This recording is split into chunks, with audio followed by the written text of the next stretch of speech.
3 of your neighbors turn 62 this year. One claims Social Security immediately. One waits until 67. One waits until 70. They worked the exact same job for the exact same years, earning the exact same paycheck. And yet, for the rest of their lives, one of them will collect nearly double the monthly check of the other. Same career, same contributions, completely different outcomes, based on one single decision. If you're approaching retirement, this is probably the single biggest financial decision you'll ever make about your Social Security. Bigger than any stock pick, bigger than any refinance. And most people make it based on a guess or on what a friend did, instead of on the actual math. Today we're breaking down exactly what happens at 62, at 67, and at 70. The real numbers, the real trade-offs, and how to figure out which one is right for you. I'm your host. Welcome back to Silver Smart, where we make Social Security, Medicare, and retirement planning simple. No jargon, no sales pitch, just the facts you need to protect your future. Here's why this decision trips up so many people. Social Security doesn't just let you pick a number. It rewards patience and penalizes early claiming, permanently. Once you lock in your claiming age, that reduction or increase follows you for the rest of your life. There's no redo button. The Social Security Administration will not go back later and recalculate you upward just because you changed your mind, and the stakes are real. According to recent survey data, nearly half of future retirees plan to file before their full retirement age, many without realizing just how much that costs them over a 20 or 30-year retirement. So today, we're not going to tell you what to do. We're going to give you the numbers, the framework, and the questions to ask yourself, so that whatever you decide it with your eyes open. Let's start with the 3 numbers everyone needs to know. Age 62, the earliest you can claim, but claiming here comes with a permanent cut. For most people today, full retirement age is 67. That's 60 months early. Social Security reduces your check by roughly 30% compared to what you'd get at full retirement age. So a benefit that would have been $2,000 a month at 67 becomes about $1,400 a month at 62. Forever. Age 67. Full retirement age. For anyone born in 1960 or later, this is now locked in at 67. At this age, you get 100% of what Social Security calls your primary insurance amount, your full uncut benefit. No penalty, no bonus. Age 70, the maximum benefit. Every year you delay past full retirement age, Social Security adds a delayed retirement credit, about 8% per year. Wait the full 3 years from 67 to 70. And you lock in roughly 24% more than your full retirement age benefit. That same $2,000 a month benefit becomes about $2,480 a month. Again, forever. There's no benefit to waiting past 70. The credits stop there. Add it up, and the swing from claiming at 62 versus 70 is enormous. Someone could receive nearly 77% more per month by waiting the full 8 years compared to claiming the moment they're eligible. Now, bigger checks are great, but only if you actually collect enough of them. So the real question isn't which age pays the most per month. It's which age pays the most over your whole retirement.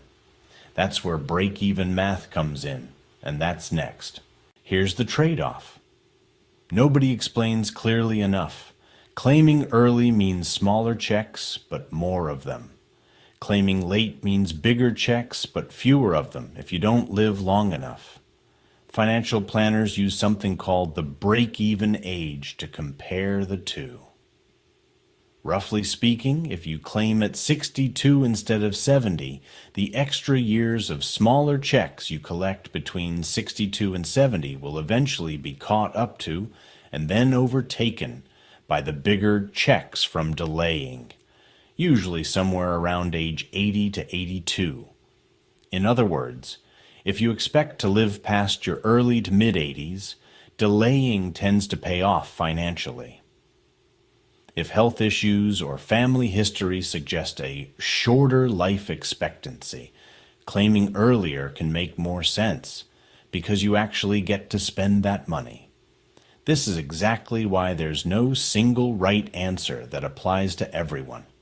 It comes down to your own health, your family's longevity, and how confident you feel about needing that income sooner versus later. Let's go through the real-life factors that should shape your decision, not just the math on paper. First, are you still working? If you claim before full retirement age and keep working, Social Security applies what's called the earnings test. In 2026, if you're under full retirement age for the whole year, $1 in benefits is withheld for every $2 you earn above roughly $24,480. In the year you reach full retirement age, that limit is more generous, around $65,160, and only $1 is withheld for every 3 you earn above it. Once you actually reach full retirement age, the earnings test disappears completely, no matter how much you make. Important that withheld money isn't gone forever. Social Security recalculates your benefit upward once you hit full retirement age to give credit for months withheld. But it does mean claiming early while still working full-time often doesn't make financial sense. Second, is there a spouse involved? Married couples have an extra layer of strategy. A lower earning spouse may be eligible for a spousal benefit based on the higher earner's record. And if the higher earner passes away first, the surviving spouse can step into that higher earner's benefit amount. That means the higher earner delaying to 70 doesn't just protect their own check. It can protect a surviving spouse's income for the rest of their life too. Third, what's your health and family history? This is the most personal factor. If you come from a family where people commonly live into their late 80s or 90s, the math tilts toward waiting. If you're managing a serious health condition, claiming earlier to access the money while you can enjoy it may outweigh the theoretical lifetime total. Fourth, do you need the income now? Not everyone has the luxury of choosing. If you've lost a job, if savings are thin, or if there's no other income source between now and 70, claiming earlier isn't a mistake. It's survival.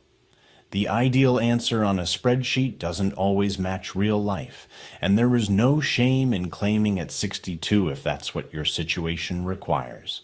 One thing that doesn't change based on claiming age: annual cost of living adjustments apply to your benefit no matter when you start. Waiting doesn't get you a bigger COLA percentage, but because COLA is applied to your base amount, a larger starting benefit from delaying will also grow into a larger dollar amount over time.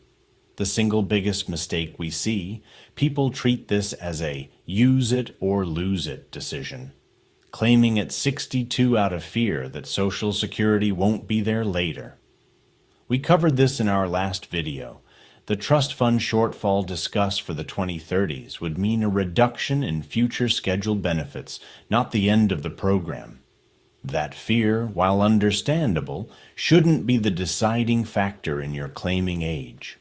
The decision should be based on your own finances, health, and family situation, not headlines. The second biggest mistake: not checking your actual numbers. Every American has access to their real personalized estimate at ssa.gov under My Social Security. That number, based on your real earnings record, is far more useful than any national average you'll see in a video like this one, including this one. Let's bring it all together. Age 62 gets you the smallest check, about 30% less than your full benefit, but the most total checks. Age 67, your full retirement age, gets you 100% of your earned benefit, no penalty. Age 70 gets you the largest possible check, about 24% more than your full benefit and up to 77% more than claiming at 62. The break-even point between claiming early and claiming late generally falls in your early 80s. Your health, your family history, whether you're still working, and whether a spouse depends on your benefit all matter more than any generic rule of thumb. There is no universally best age. There's only the age that's best for your health, your finances, and your family. If this helped make sense of one of the most confusing decisions in retirement planning, hit subscribe. We publish new videos on Social Security, Medicare, and retirement planning for Americans 50 and older every week. Drop a comment and let us know. Are you planning to claim early at full retirement age, or are you going to wait until 70? Your answer might help someone else in the comments who's wrestling with the same decision. Next video, we're tackling the 5 Medicare mistakes that cost retirees thousands of dollars. Mistakes that are easy to avoid once you know they exist. Thanks for spending this time with us. We'll see you in the next one.